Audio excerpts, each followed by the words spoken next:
called Hamelin. The people of Hamelin were a pompous bunch who loved themselves and their town so much that if it were possible they would have spent all day zipped up in a spacesuit smelling their own farts. But spacesuits hadn't been invented yet, so they couldn't. Instead, they held endless puffed-up competitions and parades to see who grew the best vegetables or had the nicest garden or whose pig had the prettiest rump. But the most prestigious of the contests was the annual pageant for the most gorgeous child in Hamelin. I can see actual children being led away to this point. Already violated several taste laws with references to satanic ritual.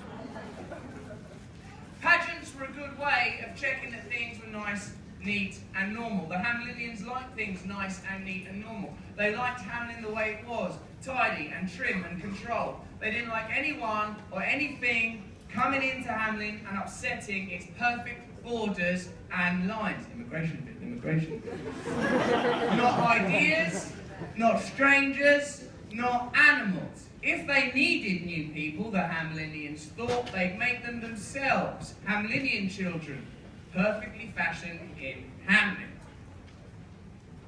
Now, if you ask me, the children of Hamelin were a wretched posse of pink-cheeked snot sacks, guzzling chocolate and gurgling lemonade, belching up grog with pockets full of mulch and bottoms full of stink. There weren't a kid in Hamelin I'd go near with a gorgeousness trophy unless it was to bosh 'em over the noggin. Alright, okay, I'll be honest, as honesty is meant to be so important. Of all the town's children, there was one I wouldn't love to slug in the guts with a wooden hammer. His name was Sam, and he had a gammy leg. That is to say, it was all withered and thin, like a sparrow's leg.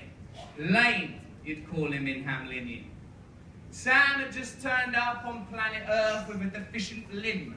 He popped out his mum and the Hamelinian doctors informed her sniffily that Sam was odd.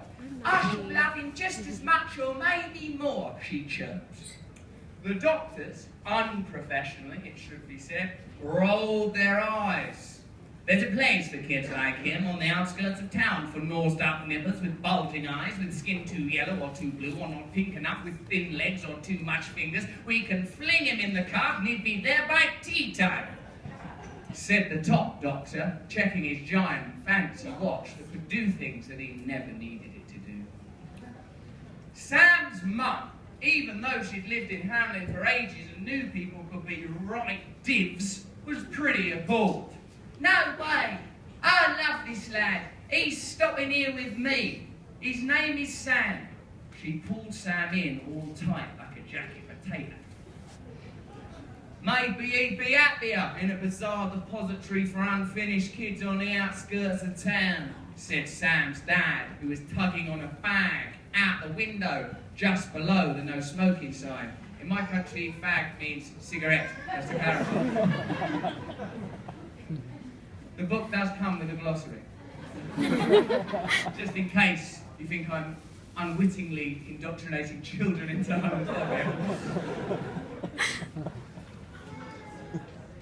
Sam's dad was a man who found it hard to love people because his parents were a bit aloof and self-involved. We should be empathetic. That means try to understand and not judge him.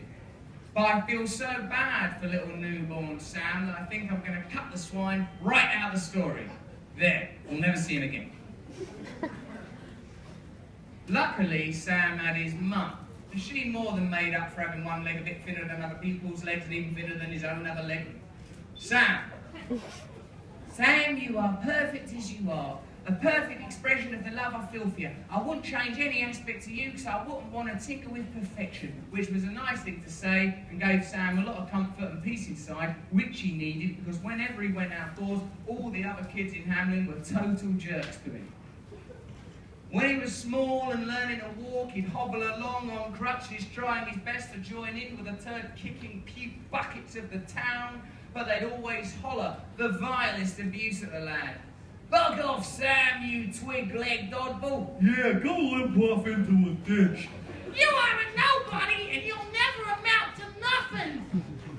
Making these misses up there. Not necessarily spoken like that. That's an attempt to make it indigenous to your island. The nature of folk tales, of course, is that they reach beyond our recent acculturations that we've acquired since the agricultural revolution, prior to which human beings were roaming foragers who organised our societies very differently. The agricultural revolution and the industrial revolution and more latterly technological revolution have moved humankind further and further away from their nature. One need only look at the way we keep